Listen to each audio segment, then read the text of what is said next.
예, 제가 한 몇 개월 전인가요? 현실적으로 3천만 원 정도 버는 경매 물건, 그래서 물건 번호 많은 사건을 한번 추천을 드린 적이 있었어요. 그때는 이제 끝난 사건이었었는데 그게 계속 진행을 했었습니다. 계속 진행을 했었고, 지금은 또 다른 지역, 전국에서 보면은 지금 건설사가 민간 임대로 소유하고 있던 물건들이 나오면서 한 아파트 단지 전체가 나오기도 하고 조금씩 나눠서 나오기도 하고 그렇습니다.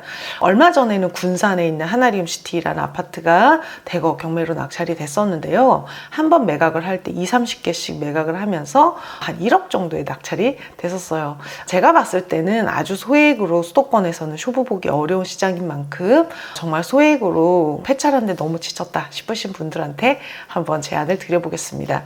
보통 그 무주택자들도 계시고 1주택자도 있고 다주택자도 있는데요. 현재 시장에서는 다주택자가 막 경매를 할 만큼 시장이 그렇게 좋지는 않습니다. 취득세 중과 때문에. 그런데요, 총선을 했잖아요. 당분간 취득세가 줄어들 것 같지는 않아요. 그래서 현재 정책이 유지된다는 가정하에 제가 말씀을 드렸습니다. 저는 늘 취득세 중과를 내면서 다주택 포지션은 가져가지 않는 게 좋다라는 이야기를 계속 드렸었는데요. 당분간 계속 유지가 될 것 같습니다.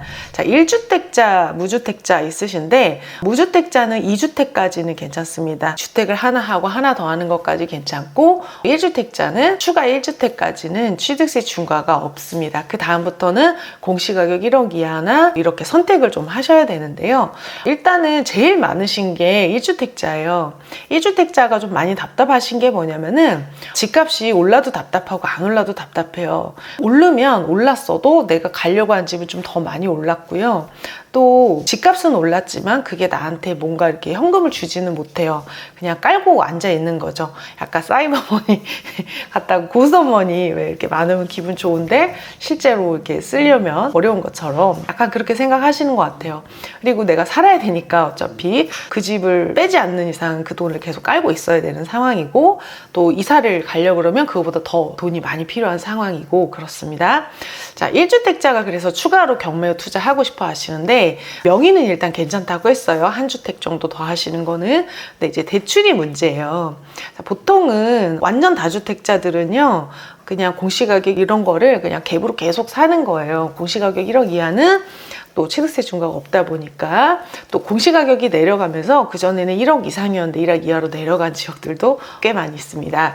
자, 그런데 친구를 얼마 전에 예시를 들었었어요. 덕원지구 사는 친구가 경매로 낙찰을 받아서 이사를 가려고 하는 그 플랜을 좀 설명드렸는데 실제로 지금 진행을 하고 있습니다. 제 친구 이제 요약을 해서 말씀드리자면 1주택자고 KB시세에 10억인 집에 대출이 5억이 있다. 그래서 이 5억을 갚고 전세가 6억이에요. 그래서 6억을 받으면 대출 5억을 다 갚을 수 있고 이제 1억이 현금이 나와서 그 돈으로 이사를 갈 수 있는 상황입니다. 자, 본인이 이제 가려고 하는 지역은 매매가 2억대이기 때문에 큰 데서 작은 데로 가는 것은 그렇게 무리가 없어요. 그런데 이제 문제가 뭐냐면은 경매로 낙찰을 받아서 가려고 하니까 대출이 문제인 거예요. 그래서 이걸 알아봤더니 남편 명의로 샀고 대출 주체의무자가 남편이에요. 그래서 남편 명의로 대출도 있고 집도 있다. 그렇게 되면은 아내 명의로는 일단 1주택은 세대 합산이니까 1주택이 있는 거긴 하지만 대출이 없는 거예요. 그래서 대출을 어떻게 받으시는 거냐면은 남편 명의로 일단은 대출을 유지한 상태에서 우리가 낙찰을 받아야 되잖아요. 그래서 아내 명의로 낙찰을 받고 아내 명의로 대출을 받으시면 됩니다. 그럼 아내가 경제활동을 해서 소득이 잡히면 또 괜찮은데 소득이 안 잡힌다라고 했을 때는 또 다른 방법이 있어요. 저희 그 수강생 한 분이 퇴직을 2월 달에 하시고 경매로 최근에 낙찰을 받으셨는데 전년도 카드 사용 금액이 1,800만 원이다. 그럼 카드 사용액으로 소득을 인정받을 수 있어요. 카드 사용액 2,500만 원이면 소득 5천만 원으로 보게 되는데 우리 수강생은 알뜰하셔가지고 1,800만 원을 쓰신 거예요. 그래서 1,800만 원을 썼더니 대출이 3억 1,600만 원이 나온다고 한다. 현재 퇴직한 상태고 카드 1,800만 원 사용했더니 물건이 소득 5천만 원보다 조금으로 봐서 대출 3억 2천, 3억 1,600만 원 정도. 그러니까 대출 3억 정도는 카드를 생활비로 사용하는 것 정도로도 나올 수 있는 거예요. 그런데 내가 소득이 안 잡히고 카드도 안 쓰시고 이러면은 대출이 많이 어렵습니다. 그래서 될 수 있으면은 내 소득이 인정될 수 있는 카드, 신용카드로 사용하시는 게 좀 좋을 것 같아요. 신용카드 뭐 1년에 1,800만 원, 2천만 원 쓰는 게 그렇게 어렵지 않잖아요. 네, 그냥 생활비를, 관리비, 핸드폰 요금, 시장 보시는 것들, 이런 것들을 또 쓰시면은 그 정도 충분히 쓰실 것 같아요.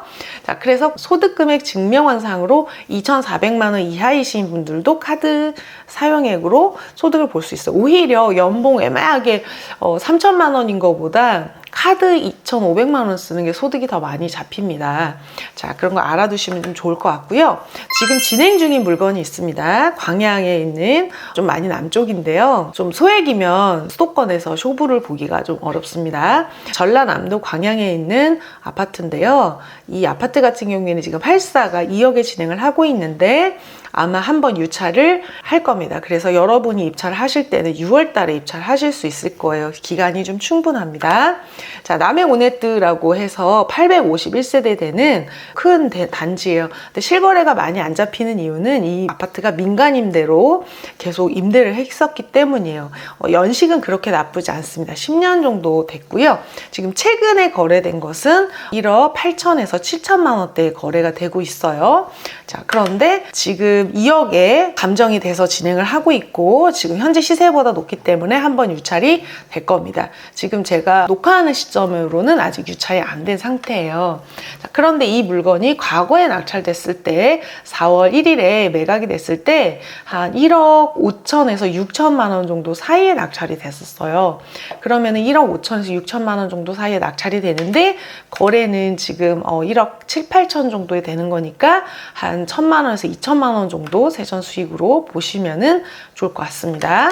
자, 그래서 이런 비슷한 사례가 있었어요. 군산에 있는 하나리움시티, 제가 이거를 실전반 3기에서도 추천을 드렸었는데 아무도 입찰을 안 하셔서 제가 군산에 갈 뻔했는데 안 가도 되게 됐습니다. 낙찰이 1억 정도에 됐어요. 1억 1,000만 원 미만으로 낙찰이 됐었는데 이게 24년 3월 18일이니까 얼마 안 됐어요. 그 물건 중에 하나를 보시면은 한 3명 정도 입찰했습니다. 뭐 그냥 몇백만 원 차이로 지금 최저 매각 가격이 1억 290만 원인데 1억 500만 원만 쏟 낙찰이에요. 네, 그래서 1억 정도의 낙찰이 됐고 지금 현재 거래가 경매 낙찰자들이 매매로 많이 내놨기 때문에 서로 경쟁을 해서 평소보다 시세가 좀 내려왔지만 1억 2천만 원에서 3천만 원 사이에 매도가 되고 있고 매도가 안 되는 물건들 아니면 단기 매매 안 되시는 분들은 전세나 월세로 세팅을 하고 있는 것 같아요. 지금은 일단 매물이 많을 거예요. 경매로 이게 몇 번 진행이 돼서 몇십 개가 낙찰됐기 때문에 낙찰받은 사람 주소지를 보면 서울도 있고 군산도 있었어요. 그래서 실거주자보다는 투자자 수요가 많아서 이걸 매도하려는 사람들이 서로 경쟁이 붙다 보니까 매물 개수가 좀 많아지고 시세가 조금 떨어졌기 때문에 낙찰가도 좀 떨어졌습니다. 지금 1억 500에 낙찰받아서 1억 2천만 원 정도의 매도가 여러 번 되고 있기 때문에 충분히 합리적인 플랜이라고 생각이 들어요. 자, 이 근처에서는 이 아파트가 제일 좋은 아파트고 이 물건이 3월 18일에는 1억 500에 낙찰됐었는데 2월에는 1억 3,600에서 1억 1,000만 원대에도 낙찰이 됐었어요. 그러니까 같은 물건이 반복적으로 계속 나오다 보니까 낙찰가가 점점 내려가고 시세도 내려가고 있어요. 자, 그럼 광양 온해뚜도 마찬가지입니다. 과거 낙찰가에 비해서 이번 낙찰가가 더 낮을 수 있습니다. 그래서 이걸 참고하시면 좋을 것 같아요. 자, 이게 지금 되게 이슈가 됐었는데 이날 4월 17일에 월곶에 있는 소형 아파트 10평이 안 되는 물건에 92명이 입찰을 했습니다. 경매가 얼마나 뜨거운지를 좀 보여주는 게 아닌가 생각이 들고요. 이 물건 저한테도 질문이 왔었어요. 제가 지금 경매 중급반을 하고 있는데 거기서도 수강 전부터 50대 수강생분이 좀 물어보고 싶다, 월세를 좀 받고 싶다 해서 물어보셨는데 제가 뭐라고 말씀드리냐면 그 물건은 낙찰받기가 어려운 물건입니다. 이렇게 말씀을 드렸어요. 92명을 제끼고 낙찰을 받기는 참 어려운 일이에요. 자, 이 물건의 시세는 현재 빨간점 굉장히 많이 찍히고 있는데 1억 4천에서 3천만 원 정도의 거래가 되고 있고, 지금 보시면 1층은 좀 더 저렴한 물건이 있고 112동에 1층 매물이 1억 3천대도 있어요.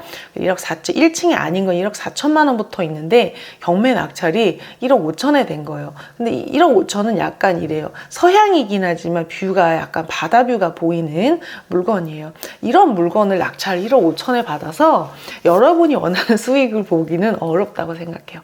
같은, 자, 1억 5천이면은 종잣돈 한 3천만 원 정도로, 제가 자기 종잣돈의 5배까지 가능하다라고 했을 때 3천만 원의 5배, 1억 5천만 원. 그러니까 한 5천만 원 미만의 돈으로 이거를 입찰을 했는데 너무 높게 낙찰되면은 경매 안 되는가 보다 이런 생각이 좀 드실 거예요.